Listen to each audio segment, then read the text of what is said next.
Welcome to Odd Man Out, all the news you didn't know you needed to know.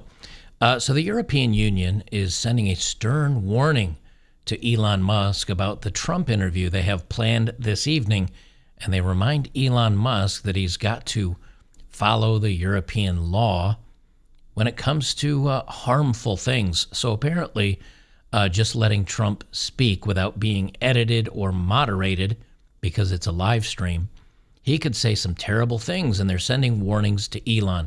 Isn't it great when the European Union thinks it can get in on our interviews on an American company, which Twitter is, in the United States, and they want to have something to say about the president? Yeah, we'll just call that election interference.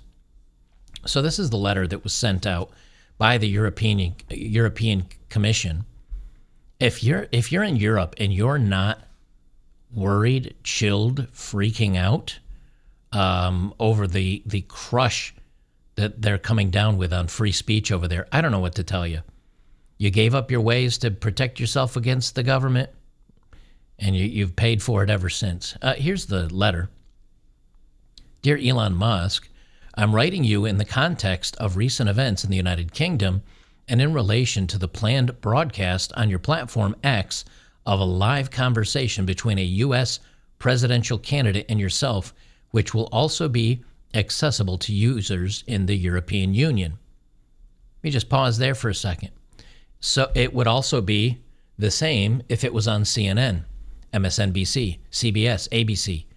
Why only are they sending this to Elon?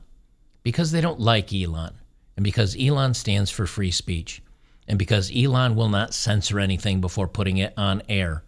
And that worries the European Union. So they pick on Twitter, they pick on X, and they pick on Elon Musk because Elon Musk has come out and has a definitive, I would even say almost conservative bias at this point. He's coming out and calling them out on their censorship, calling them out on what's going on over in the UK, and they've decided they're going to crack down on him for it. This is how the machine operates. So anybody that's on the left that says, oh, it's fair and unbound, would they be doing this for a Joe Biden interview? Of course not, because he's on the right side. They say, I understand that you're currently doing a stress test of the platform. In this context, I am compelled to remind you of the due diligence obligations set out in the Digital Services Act, as outlined in my previous letter. As the individual entity ultimately controlling the platform with over 300 million users worldwide, of which 1/3 in the EU, that has been designated as a very large online platform, you have the legal obligation to ensure X's compliance with EU law, and in particular, the DSA in the EU.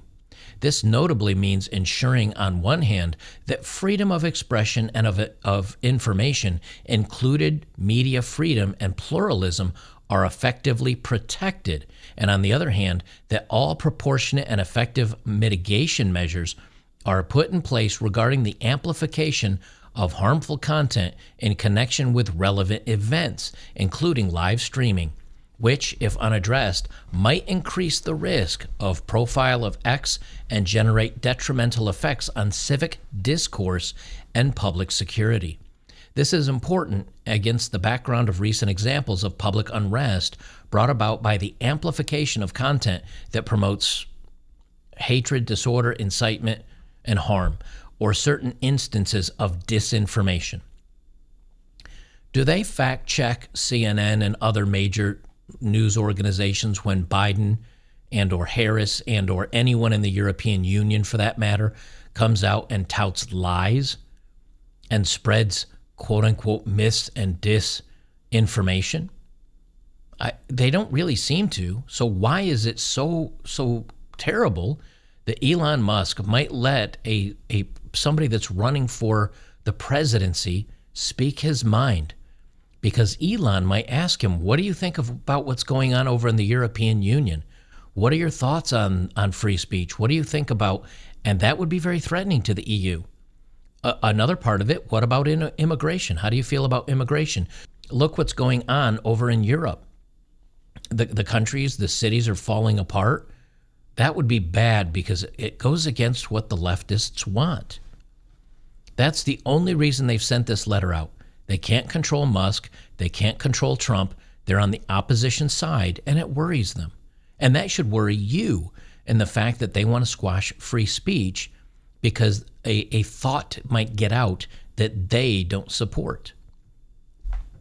They say it also implies informing EU judicial and administrative authorities without undue delay on the measures taken to address their orders against content considered illegal according to the national and/or EU law, taking timely, diligent, non-arbitrary, and objective action upon receipts of notices by users considering certain content illegal, informing users concerning the measures taken upon receipt of the relevant notice, and publicly reporting about content moderation measures.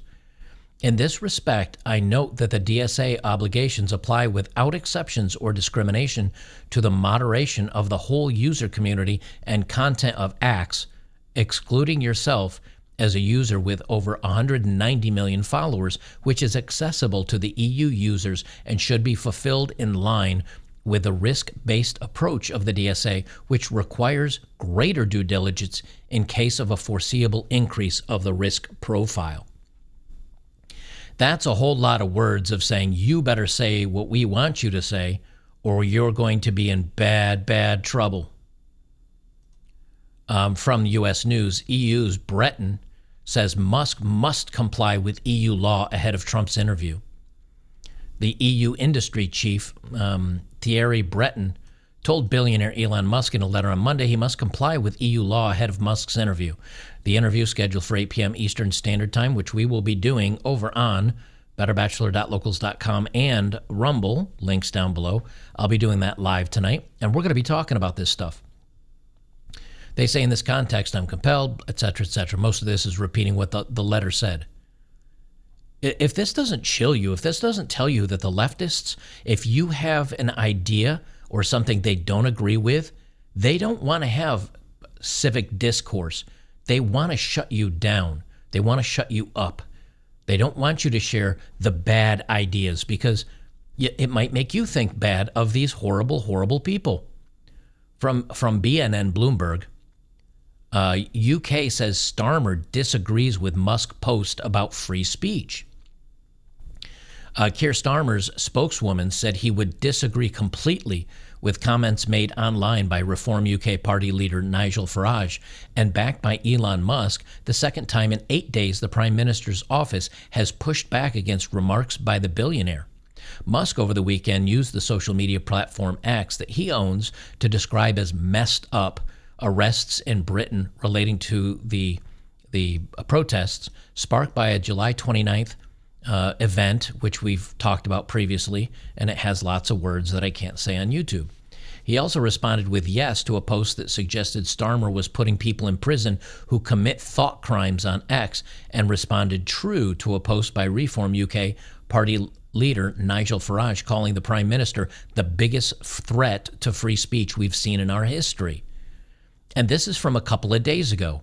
And what do they do to prove that Elon's right? They come out and warn him about the speech that he might use and that President, ex-president, whatever, former president, Donald Trump uses, and they're warning him about that content getting out across the pond over to the UK and to Europe and how it might be dangerous. Asked about the free speech remarks, Starmer's spokeswoman quickly distanced the Prime Minister from Farage's remark and Elon's reaction. She refused to be drawn on other posts, saying she wouldn't get into a back and forth on individual comments. Well, that's because she'd lose. Downing Street has sought to avoid a war of words with the world's richest man over his posts on X, and Starmer himself has steered clear of responding directly to Musk's posts. Instead, he used his spokeswoman to respond with a spokesman saying a week ago that there's no justification for Musk's verdict on X, that a civil war is inevitable. But you know what they are really, really happy to share on social media coming from the UK? That they've arrested people and they're putting them in jail for 2 and 3 years for standing around, for yelling at police officers, for saying naughty words. They certainly don't mind sharing that on social media, but if you want to complain about it, if you speak out against it, they'll shut you down or arrest you for that. And this is a story that was written today, an opinion story from The Guardian, from this potato-shaped gentleman. Europe's firewall against the extreme right is holding, but the U.S. election could change everything. More than halfway through this year of momentous elections, liberal Democrat parties have mostly managed to hold the line against the advance of the dark forces of nationalist populism in Europe. Gee, don't hold back. Tell us how you really feel, leftist dummy. Yet it's too early to declare victory for the firewall against the extreme right. The U.S. presidential election could have destabilizing knock-on effects in Europe and beyond if Donald Trump returns to the White House. On the other hand, a victory for the vice president, Kamala Harris, who has restored the Democrats' hopes of retaining power in just 3 weeks since President Biden pulled out of the race, could energize progressive forces around the world. In Europe, the loose alliance of mainstream parties that has kept the forces of illiberalism, intolerance, and all the isms and phobes out of power in Brussels, Paris, Belgium, and Warsaw is fragile. They've been aided by the congenial inability of hard-right parties, which won about 25% of the vote in the EU-wide elections in June, to form a united front in the European Parliament. Despite the attempt of Hungary's Prime Minister Viktor Orban to force a single nationalist international, there are now 3 rival Eurosceptic rightist groupings instead of the 2 in the previous legislature. Guys, if you do not understand that this is not about individual elections anymore, this is not about France and their elections, and Europe and their elections, and the United States and their elections. It is about freedom, nationalism, conservatism, retaining what we are as a country versus globalism. Because why would somebody in the UK worry about what's going on in Paris? Why would somebody in Germany, in the EU, worry about what's going on with the United States elections? It's because they're scared. They're scared that if the nationalists or right-wing, or not even far-right, and actually, if you go back and look at Donald Trump's history, he's actually like a moderate Democrat. He used to go to parties, and he used to be a donor to the Clinton, not the foundation, but to the Clintons. There's photos of them hanging out and laughing at a dinner party, and Trump and Hillary and the rest of them were there. So what happened?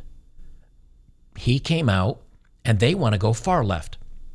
He's actually a centrist. If you look at his views, some of them are, like the not pushing for baby deletion laws and things like that. That's kind of a very centrist, slightly left-leaning place. So why do they hate him so much? Because he's centrist and he can't be controlled.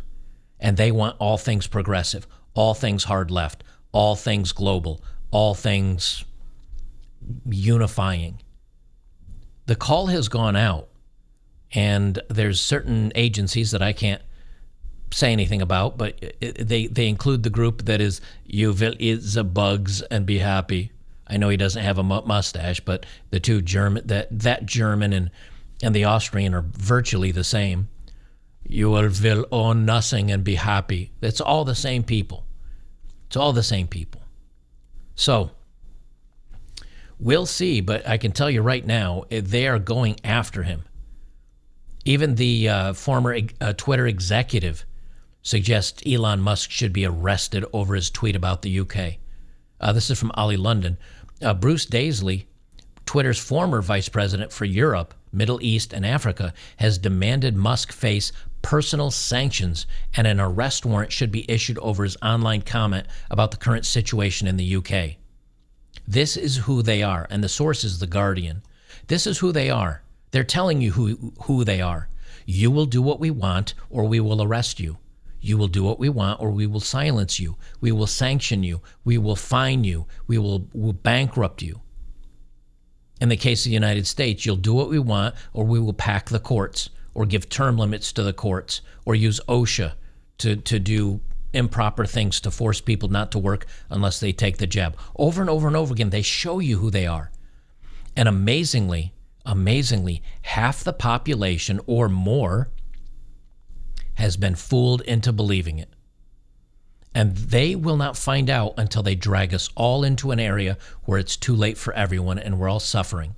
Only then will they say, wow, I was lied to. I can't believe this is happening. And by then it's too late. You vote your way into socialism. You can vote your way into totalitarianism. You can vote your way into authoritarianism. But every single time you have to fight your way out. The UK and the European Union are finding this out now. What happens when the United States, if we go the wrong way in this election or another one coming down the road? Because we're going to find out too, obviously. But if it's this close for as far left-leaning as Harris and Walz and these other people are, if it's really that close within a point or two, how much longer of the lying and the manipulating, or how much longer of the lying media and the manipulation of the media and teaching kids all the crazy stuff in school, how much longer until those young people are in power? And then it's 60 or 65% that's for the lockdown, for the totalitarianism, for the loss of your freedoms. My big fear is it's not going to take much longer until we're all fighting for our freedoms. It's only a matter of time at this point.